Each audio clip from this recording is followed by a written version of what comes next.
Salut à tous, on se retrouve aujourd'hui pour parler du Paris Saint-Germain ce mercredi 28 juin et on commence tout d'abord avec un tweet de Méga PSG. Donc le manque de clarté autour de l'entraînement n'est pas sans conséquence. En effet, la reprise du PSG pourrait être décalée au 10 juillet prochain selon certaines sources internes du club. Donc c'est l'équipe qui envoie cette info.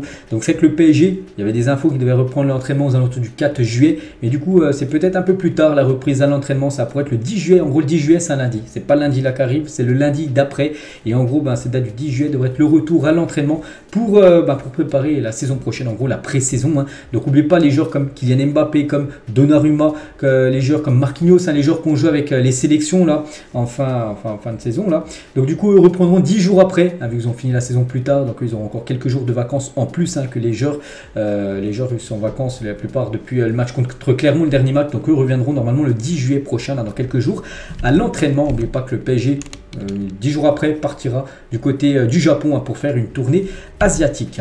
On va parler d'une conférence de presse qui aura lieu en milieu de semaine prochaine pour présenter le nouveau coach du PSG. Donc ça y est les gars, Galtier là dans les prochains jours. Enfin les gars, on va enfin connaître son licenciement, même si bon, c'est dur, c'est un licenciement, bon, on va pas le plaindre les gars, il va toucher quand même 6 millions d'euros grâce à son licenciement. Et surtout, le PSG va enfin annoncer Luis Enrique qu'on attend quand même depuis, ça doit faire pratiquement 3 semaines qu'on entend les rumeurs concernant Luis Enrique. Donc le nouvel entraîneur du PSG sera annoncé et présenté la semaine prochaine lors d'une conférence de presse qui aura lieu en milieu de semaine prochaine, ce qui peut être mercredi, vu que c'est en plein milieu de la semaine on va dire. Donc peut-être mercredi prochain les gars, ça sera enfin officiel concernant Luis Enrique et enfin on pourra dire que le PSG passe à l'action et surtout démarre on va dire pour la saison prochaine avec le nouveau coach. Et le système de jeu que vous souhaiteriez vous voir sous Luis Enrique, est-ce que c'est le 4-3-3, le 3-5-2, le 4-4-2 ou un autre système de jeu plus de 8600 votes et la plupart, dont moi les gars, j'ai mis le 4-3-3. Je pense que c'est le style de jeu le mieux, que ce soit Paris, que ce soit même pour moi c'est celui qui est le meilleur. Regardez, Manchester City a gagné par exemple la Ligue des Champions avec ce style de 4-3-3 avec 3 milieux de terrain, un numéro 9, 2 et enfin un ailier droit, un ailier gauche. Pour moi c'est le meilleur style et je pense que le PSG doit évoluer avec ce style là. C'est que là le PSG a beaucoup joué en 3-5-2 cette saison, il y a eu pas mal de compos toujours changés par Christophe Galtier, mais je pense que il faut rester sur ce style de jeu de 4-3-3 et surtout Luis Enrique a toujours joué en 4-3-3, que ce soit au Barça, que ce soit avec la sélection espagnole. Donc on pense que ça sera le 4-3-3 qui sera utilisé la saison prochaine. Et pour moi, c'est le meilleur dispositif. On va parler d'Harry Kane, les gars. Et accord de principe Harry Kane, Bayern Munich. La prochaine étape est de conclure le deal avec le club allemand. Donc on peut donc insinuer que c'est la fin de la piste Harry Kane au PSG. Peut-être, parce que là, vraiment, on sait que le PSG est intéressé. C'est pour ça qu'on en parle, même si le joueur devra aller du côté du Bayern. Mais pourquoi j'en parle dans l'épisode du PSG? Parce qu'on sait que le PSG est sur Harry Kane et en gros il devrait peut-être aller du côté du Bayern Munich parce que le Bayern est passé à l'action contrairement au Paris Saint-Germain. Donc le Bayern a envoyé sa première offre, ils ont envoyé 70 millions d'euros plus bonus. Donc cette offre a été refusée par l'équipe de Tottenham, ils attendent beaucoup plus. Mais voilà, côté PSG, il va falloir se dépêcher parce que si le PSG veut vraiment Harry Kane, il va falloir se dépêcher parce que du côté de l'Allemagne, du côté de Munich, eux, ils ont déjà fait une offre officielle alors que le PSG a pour l'instant rien fait concernant Harry Kane. Et j'ai l'impression que ce joueur va filer sous le nez en gros des dirigeants parisiens si l'équipe du PSG ne se dépêche pas assez.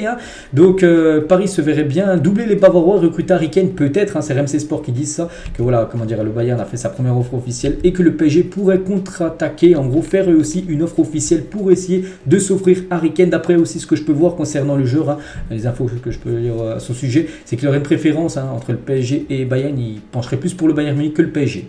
Donc voilà, bon, après on sait jamais, mais voilà, il va falloir vraiment se dépêcher parce que le Bayern passe à l'action alors que le PSG pour l'instant dort concernant le poste de numéro 9 et concernant Harry Kane peut-être du côté du Bayern, très probablement la fin de la piste avec Kane au PSG. Donc quel attaquant doit être la priorité du club si par exemple Kane c'est officiel, il va au Bayern, du coup ça fera encore un 9 pisté par le PSG qui passe sous le nez. Du coup ce serait qui? Ce serait Osimhen, Gonzalo Ramos, Kolo Muani ou un autre attaquant. 6400 votes sur Média Parisien.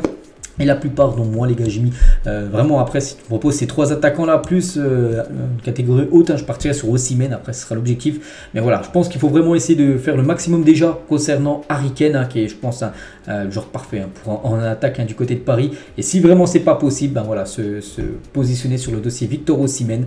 Donc voilà, après sur Ramos ou même Kolo Muani, c'est aussi des options. Mais voilà, je pense que Kane hein, c'est la priorité. Et Osimhen, on va dire l'option numéro 2. Et ce joueur aussi, hein, parce que les médias parisiens, ils ont dit, hein, puisqu'aucun attaquant ne semble intéressé à rejoindre le PSG, hein, il serait judicieux peut-être d'envisager sérieusement de recruter Dusan Vlahovic, pourquoi pas, et surtout que la Juventus est vendeur. Hein. La Juve est à la recherche d'un acheteur et représenterait une excellente option en tant que numéro 9 pour notre équipe, et surtout le joueur, son prix c'est pas un prix à 100 millions d'euros comme à Osimhen, mais Osimhen c'est même plus de 150, hein, et Harry Kane ça doit être 120 à peu près, donc voilà, lui serait beaucoup moins cher, hein. Je sais pas combien il coûte, peut-être 60, 70, hein, voilà, il coûte pas plus de 100 millions d'euros, il va me dire, hein, Vlahovic, et surtout la Juve est vendeur, et voilà, pourquoi pas se positionner sur ce joueur si bien sûr il n'y a que des échecs hein, dans les 2 dossiers, on verra, mais bon, voilà, pour moi il faut quand même, je dis, rester quand même sur la priorité, Harry Kane, malgré l'intérêt quand même du Bayern Munich. Tiens, en parlant toujours du Bayern, hein, donc lui, lui il devrait quitter le Bayern pour rejoindre le PSG, ça se confirme, hein. Le PSG est optimiste, hein, donc en gros ça sent très très bon. Pour conclure le deal, Lucas Hernandez dans les prochaines heures, hein, c'est même plus prochain jour, maintenant c'est prochaines heures d'après Fabrizio Romano, c'est une question de temps, les clubs règlent les derniers détails, hein. Lucas a choisi le PSG au détriment d'une prolongation au Bayern, hein, parce que le Bayern voulait le prolonger, c'est lui qui a refusé de prolonger au Bayern pour venir du côté du PSG. Donc, on est plutôt content. Bon, après, il y en a qui ne sont pas très contents. J'ai montré un sondage hier hein, que 40% quand même ne voulaient pas qu'il vienne, hein, parce que voilà, c'est un joueur quand même qui aime Marseille, hein, donc vous savez la rivalité bien sûr entre le PSG et Marseille, hein. Et la source parisienne par rapport à Lucas Hernandez, hein, on va donc donner un salaire de 19, il va toucher normalement 19 millions d'euros, hein, ce qui reste un très très gros salaire, hein. À Lucas Hernandez, je trouve cela énorme pour un joueur qui s'est fait les ligaments croisés 2 fois hein, ces dernières années là, une grosse prise de risque, hein. Je viens de vérifier son salaire au Bayern, il prenait déjà 17, donc déjà il va toucher plus, peut-être c'est ce qu'il a fait aussi décider de venir au PSG, c'est que déjà il va toucher 2 millions d'euros de plus, hein. 17 au Bayern, il va toucher 19 du côté du PSG. Après, c'est vrai que c'est un risque, les gars, je le répète. Hein, il était comme 2 fois les ligaments croisés. On sait qu'au PSG, en plus, il y a pas mal de joueurs hein, qui ont des problèmes avec les blessures. Hein, voilà, Neymar, un peu, bon, je ne vais pas tous les citer. Donc, voilà, c'est un risque pris. Mais voilà, si le joueur vient, comme je répète, les gars, 100% de ses capacités, ça serait une très très bonne recrue. Hein, je vous l'assure, les gars, avec sa grinta, parce que c'est vraiment un joueur qui a une grinta. C'est un joueur, les gars, lui, s'il n'a pas de blessure, s'il est au top, il va mouiller le maillot. Hein. On sait qu'il y a des joueurs, des fois, qui viennent au PSG, il marche un petit peu. Non, lui, les gars, il va vraiment mouiller le maillot. Il le fait dans tous les clubs, en sélection. Et je pense que ce serait la même chose à Paris. Donc voilà, on verra. Mais voilà, son arrivée hein, est fort probable. Une négociation donc très avancée. Du coup, les 2 défenseurs, hein, la saison prochaine devrait être Lucas Hernandez et Skriniar. Voilà. Donc, qu'est-ce que vous en pensez? Je trouve que c'est pas mal. Après, comme j'ai dit, hein, c'est quand même 2 joueurs qui ont quand même quelques blessures. Hein, Skriniar c'est au dos, Hernandez c'est ligaments croisés. Donc, s'ils sont en pleine possession, hein, pour moi, ce sera 2 titulaires indiscutables de la défense du PSG avec peut-être Kimpembe quand il reviendra. Il y aura Marquinhos aussi. Donc voilà. Hein, concernant la défense, maintenant, bien sûr, ce qu'il faut, hein, c'est l'attaque. C'est là vraiment aussi, hein, il faut aller chercher des joueurs. Concernant Verratti, donc lui sur un départ, hein, une délégation du club de Al Hilal hein, est à Paris pour tenter de signer Marco Verratti. Les Saoudiens n'ont fait pour l'instant aucune offre au PSG pour l'Italien, dont le contrat expire en juin 2026. Donc voilà la situation actuellement de Verratti. Qu'est-ce qu'il faut faire? Est-ce qu'il faut le vendre ou le conserver? Verratti, au vu de la saison, là, on a l'impression que c'était peut-être la saison de trop hein, qu'il vient de faire. Hein. Voilà, parce qu'il n'a pas été bon, il a été en plus souvent blessé. Verratti, lors des grands matchs qu'on l'attendait, on se souvient contre le Bayern, il est passé à côté de son match, il a perdu des ballons, amené des buts juste après.